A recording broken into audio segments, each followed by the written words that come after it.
మనం బాట పంటి పోతంటే కుక్కెంబడి పడి 4 సార్ల మొరిగితేనే హడి ఈ కుక్కప్ప అడుగా నా ఎంబడే పడుతుంది అని తిడతాం.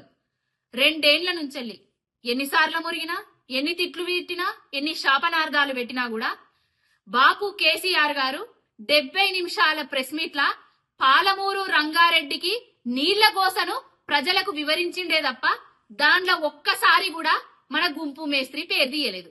గుంపు మేస్త్రి ఏం చేసిండట అంటే టీవీ ముందట్నే కూర్చున్నాడట. నా పేరు తిత్తడు కావచ్చు, ఇక నేను ఎగిరి గంతెత్తా, నేను హీరో అయిపోతా అనుకున్నాడట. కానీ అది బెడిసి కొట్టేసరికి, పేరు తీయకపోయేసరికి పిచ్చి పీక్స్పోయి ఇవాళ పాలమూరు కొడంగల్ దగ్గర సొంత నియోజకవర్గంలో ఒక సభ పెట్టిండయ్య. ఇక సభ పెట్టి మరి కేసీఆర్ గారు పెట్టిన ప్రెస్ మీట్ మీద గిట్లా పాలమూరు రంగారెడ్డి ప్రాజెక్టు మీద గిట్లా నీళ్ల మీద గిట్లా మాట్లాడతాడు కావచ్చని మేము అనుకున్నాం. మన దగ్గర సబ్జెక్టు లేదాయే, సరుకు లేదాయే, నీళ్ళంటే తెలియదాయే, బేసిన్లకు బేసిక్స్ లకు తేడా తెలియనున్నాయే. ఇక నీళ్ల గురించి ఏం మాట్లాడతా, ఇక మళ్ళా కేసీఆర్ గారిని తిట్టుడే పరమావధిగా పెట్టుకుంటా అనేసి ఇవాళ తిడతాండు.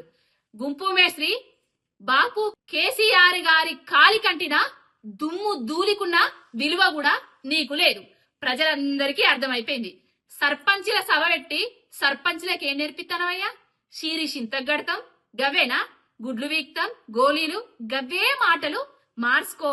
నువ్వెంత మొరిగినా, మా ఫామ్ హౌస్ చుట్టూ పొర్లు దండాలు పెట్టినా, ఆ ఫామ్ హౌస్ గేట్ దగ్గరికి పోయి బట్టలు చింపుకున్నా, ఆ ఫామ్ హౌస్ గేటుకు నీ తల పెట్టి కొట్టుకున్నా కూడా నీ పేరు అలకడు గుంపు మేస్త్రి.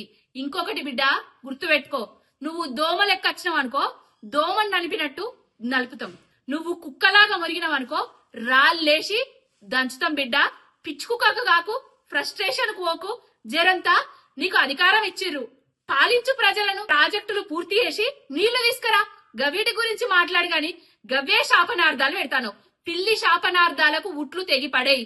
నీ శాపనార్థాలు నీకే తలుగుతాయి, నీ ఇంటికే తలుగుతాయి తప్ప బాపు కేసీఆర్ గారికి తలగవు. నిన్న ట్రైలరే బాపు కేసీఆర్ గారు చూపించింది.